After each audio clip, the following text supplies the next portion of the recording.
speak a few words, sir. వచ్చావా రాక్షసి? నమస్తే విజయవాడ. మామూలు వాళ్ళు కాదయ్యా మీరు. మొత్తానికి విజయవంతంగా పెద్ద టీంని తీసుకొచ్చేశారు. రామ్ చరణ్ని తీసుకురాగలిగారు. మెయిన్లీ థ్యాంక్స్ టు ఎంపీ గారు.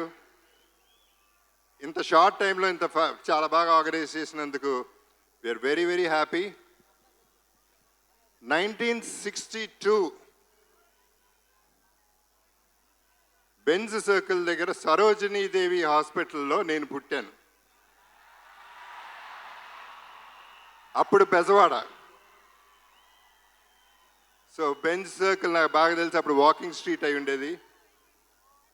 ముంత కింద పప్పు, గవర్నర్ పేటలో ముంత కింద పప్పు ఇవన్నీ తిని ప్రతి హాలిడే ఇక్కడ ఎంజాయ్ చేసినాడిని, మీతో పెరిగినాడిని, మీతో ఉన్నాడిని, మీతో ఉండిపోయేవాడిని. నేను ఇక్కడ పుట్టింది ఎంత వాస్తవం. పెద్ది అనే సినిమా ఇండస్ట్రీకి, డిస్ట్రిబ్యూటర్స్కి, ఎగ్జిబిటర్స్కి, మాకు ఆర్టిస్టులకి, మీ అందరికీ పెద్ద దిక్కు అవుతుంది. ఇది వేరే రేంజ్కి వెళ్ళిపోయే సినిమా. అందరూ గట్టిగా ఊపిరి పీల్చుకునే టైం, అందరూ ఆకలి, అందరు దాహం తీర్చే టైం ఇది. నాకు కూడా, ఎందుకంటే నాకు మంచి క్యారెక్టర్ వచ్చి 8 ఏళ్ళు అయింది. అంటే అరవింద సమేత తర్వాత పెద్దిలో నా క్యారెక్టర్, నాకు బుచ్చిబాబు నన్ను ఎలా ఊహించాడో నాకు తెలియదు, కానీ అప్పలసూరిగా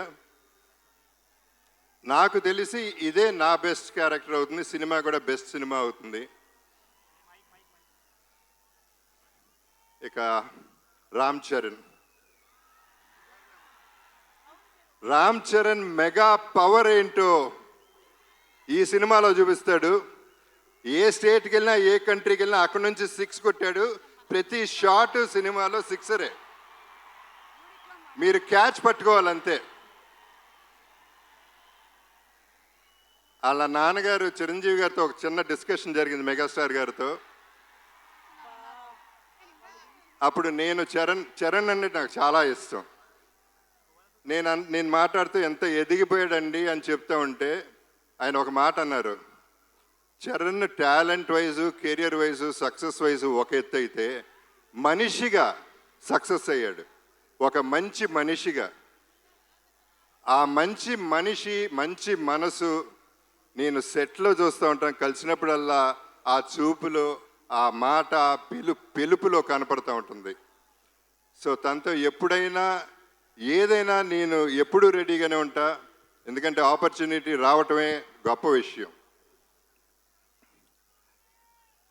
తన మనసు గురించి చెప్పాలంటే సాయిధరం తేజ్ ఒకసారి అన్నాడు, తన ఇంట్లో వాళ్ళ పేరెంట్స్తో పాటు వాళ్ళ బాబాయ్, మన డిప్యూటీ సీఎం గారు పవన్ కళ్యాణ్ గారు, తన కజిన్స్ అందరితో చాలా ఆప్యాయంగా ఉంటాడు. చాలా సరదాగా అల్లరి చేస్తూ కలిసిమెలిసి ఉంటామని చెప్పాడు. చాలా సంతోషం.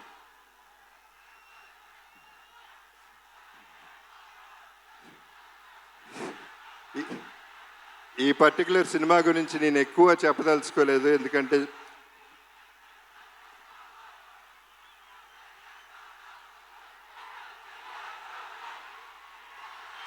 ఓకే.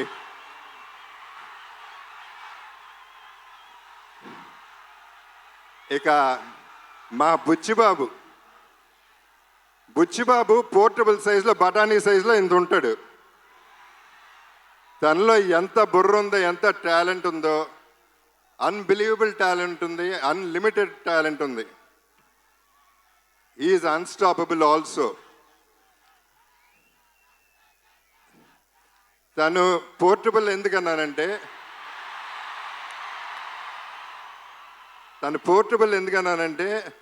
ఇలా ఉంటాడు, అందరు సంకల్లో దూరిపోతూ ఉంటాడు, చాలా ప్రేమగా ఉంటాడు.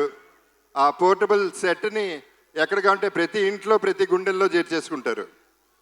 అసలు వదిలితే సంకెక్కేస్తాడేమో అటువంటాడు. తను ప్రతి క్యారెక్టర్ డిజైన్ చేసిన విధానం అద్భుతంగా ఉంటుంది. మీరు చూస్తారు సినిమా, నేను ఎక్కువ చెప్పవసరం లేదు, మీ అందరికీ అన్నీ బాగా తెలుసు. ఇక రెహమాన్ గారి గురించి అప్పుడు ఇప్పుడు ఎప్పుడు కూడా సెల్యూట్ సార్. ఇక ర్యాండీ ఒక వన్ మోర్ అనేది ఎప్పుడు వినపడుతుంది దగ్గర. అండ్ ధైర్యంగా టేక్ ఓకే అని చెప్పగలే ధైర్యం ఒక్క ర్యాండీకే ఉంది డైరెక్టర్ కంటే ముందు. అంత క్యాలిబర్ ఉన్న ర్యాండీతో పనిచేశాను.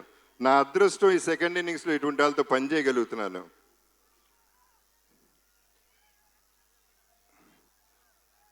జాన్వి మీలాగానే నేను ఫస్ట్ టైం ఇక్కడ కలిశాను. సినిమా చేశాం కానీ నేను కలవలేదు ఎప్పుడు.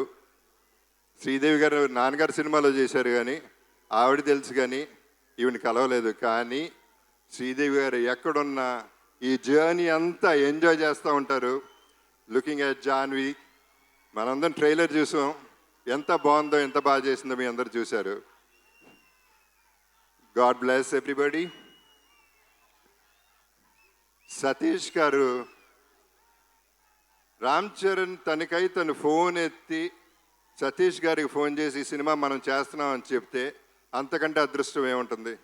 అంటే ఆయన క్యాలిబర్ ఏంటో కూడా మీకు క్లారిటీ వచ్చేసి ఉంటుంది ఈ పాటికి.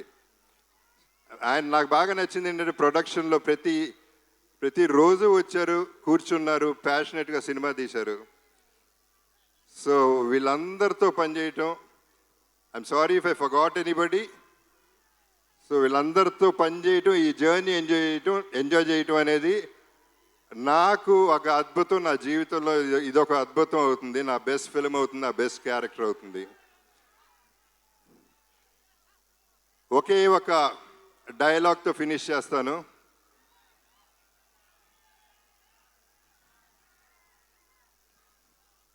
ఆఖరికి వచ్చను కూడా ఒంట్లో దాచుకుని బతకాలంటారా దీని అమ్మ బతుకు. మీ Appala Suri. Thank you so much, Jagapati Babu garu. Looking forward to seeing you on June 4th in theaters. Thank you so much, sir. And the